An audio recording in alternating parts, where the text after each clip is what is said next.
Number 3, the Republican National Convention in Milwaukee and tonight will be capped off by an acceptance speech by Vice Presidential nominee Senator J.D. Vance. The Ohio Senator is raising expectations that he could bring new voters to the GOP ticket, and that could matter in states like Virginia. Let's get to Tom Fitzgerald live at the RNC in Milwaukee. And tonight, Fitz, is Virginia at play here when it comes to the presidential race?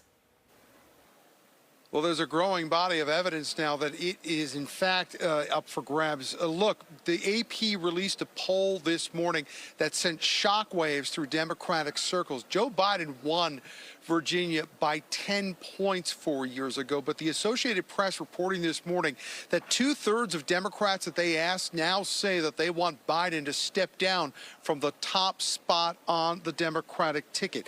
That also coincides with recent polls from Roanoke College and Fox News that show the state tied now between Donald Trump and Joe Biden. That would represent a very big shift in Virginia politics.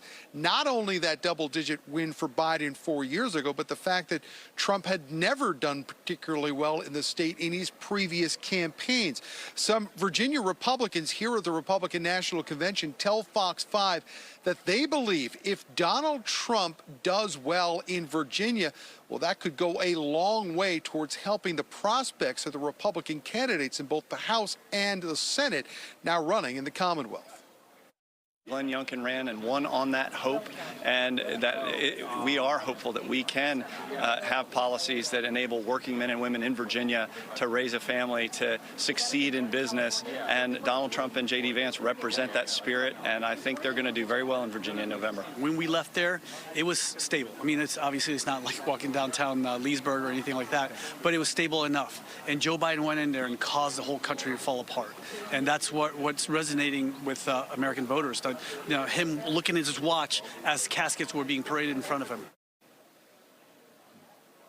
Hung Cow zeroing in on the theme of tonight, which is Make America Stronger Again, a big push tonight on national security. That speech by J.D. Vance expected later on this evening is expected to be both biographical and political as well, too. He is set to take the stage this evening around 10:30 p.m. We're live in Milwaukee tonight at the Republican National Convention. We'll send it back into you.